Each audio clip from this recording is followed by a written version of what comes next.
L'hibiscus ou le carcadé ou encore l'oseille de Guinée et de nom scientifique Hibiscus sabdarifa est un sous-arbrisseau à grandes feuilles avec des fleurs d'un beau rouge avec un grand calice à 5 pétales linéaires. Il est originaire d'Angola et cultivé mondialement dans les régions tropicales comme le Soudan, l'Égypte, la Thaïlande, le Mexique ou encore la Chine. Naturellement riche en acide organique de 15 à 30%, d'acide citrique, acide malique, acide tartrique, acide oxalique aussi.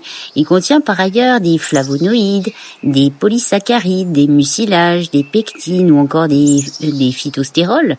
Alors on en consomme en fait le calice et la calicule sous forme séchée en tisane pour plusieurs raisons. Tout d'abord, l'infusion d'hibiscus permet de traiter l'hypertension par effet d'inhibition de l'enzyme de conversion de l'angiotensine.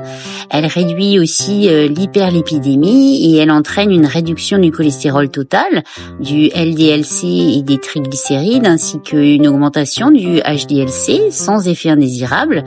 Elle est hypoglycémiante, elle réduit la masse grasse corporelle, induit une diminution du poids, de la pression artérielle, de la glycémie à jeun et une amélioration confirmée du profil lipidique. Elle est aussi anti-anémique, antioxydante, anti-inflammatoire. Elle s'associe dans des traitements de cystite par exemple. Elle est antispasmodique des muscles lisses et elle a la faculté de relaxer les muscles utérins et peut ainsi aider certaines femmes à réduire les douleurs d'endométriose par exemple. Elle est diurétique tout en épargnant les pertes de potassium par modulation de l'activité de l'aldostérone au niveau des glandes surrénales. De plus, elle entraîne une libération d'oxyde nitrique qui crée une relaxation des cellules du rein, permettant une amélioration de la filtration rénale, notamment dans les insuffisances rénales. Cette tisane d'hibiscus est un laxatif doux et également cholagogue, donc aidant à maintenir la sphère biliaire en meilleure santé. L'hibiscus soigne les refroidissements et les inflammations des voies respiratoires supérieures. Il permet de traiter les infections urinaires et les douleurs menstruelles.